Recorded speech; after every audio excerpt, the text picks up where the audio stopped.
আসসালামু আলাইকুম। সবাই কেমন আছেন?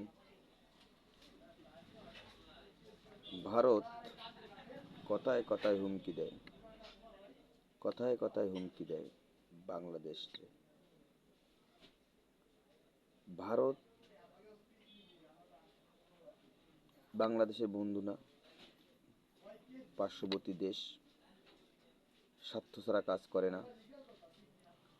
ভারত বিগত বছরে স্বার্থ ছাড়া কোনো কাজ করেনি। লাভ যেখানে ফাল মারে সেখানে। তো ভারত শুধু লাভের ফায়দাই জানে। সত্যিকার যদি বাংলাদেশকে কেউ ভালোবেসে থাকে, সত্যিকার যদি বাংলাদেশকে কেউ ভালো মন থেকে ভালোবাসে, সে হলো পাকিস্তান। রাজাকার রাজাকার। যুদ্ধের সময় পাকিস্তানের সাথে যুদ্ধ হয়েছে বাংলাদেশের, তো সে আমল তো চলে গেছে। কারণ হয়তো কোনো ভুল ছিল, কোনো না কোনো ভুল ছিল।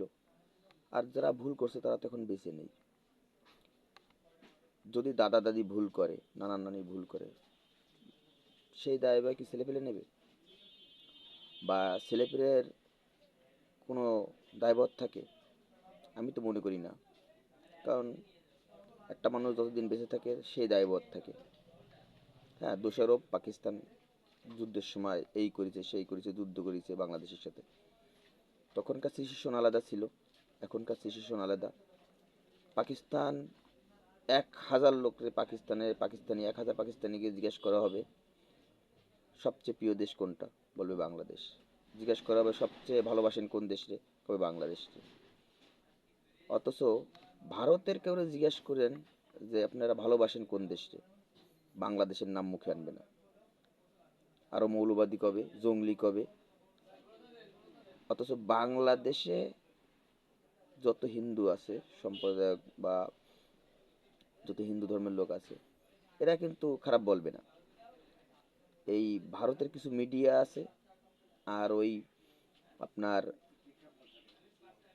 কি নাম ওর, শুভেন্দু অধিকারী, আর টেকো, ওই বোল্ডেজার, ওর নাম কি ভুলে গেলাম, ওই যোগী, এদের মতন কিছু লোক আর কিছু সাংবাদিকরা আছে বাংলাদেশের শিশুরা, বাংলাদেশের সাথে যে ভারতের সাথে যে সম্পর্ক ভালো, সুসম্পর্ক, এটারে বাস দেওয়ার জন্য উঠে পড়ে লাগি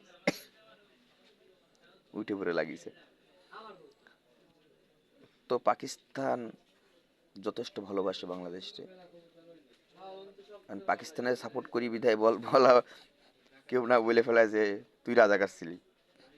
রাজাকার যুদ্ধের সময় আমার বয়স হয়নি, কেবল বয়স অল্প কিছু বয়স আমার। আমার জন্মের আগে যুদ্ধ শেষ। আমার বাপ তখন অনেক ছোট।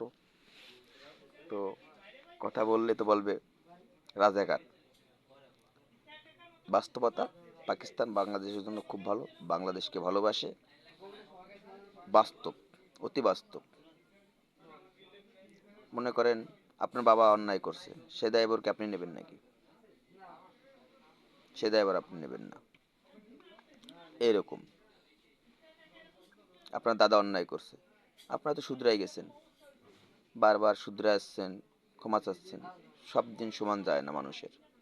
যে কোনো এক কারণে, যে কোনো এক ভুলবশত হয়েছে সমস্যা।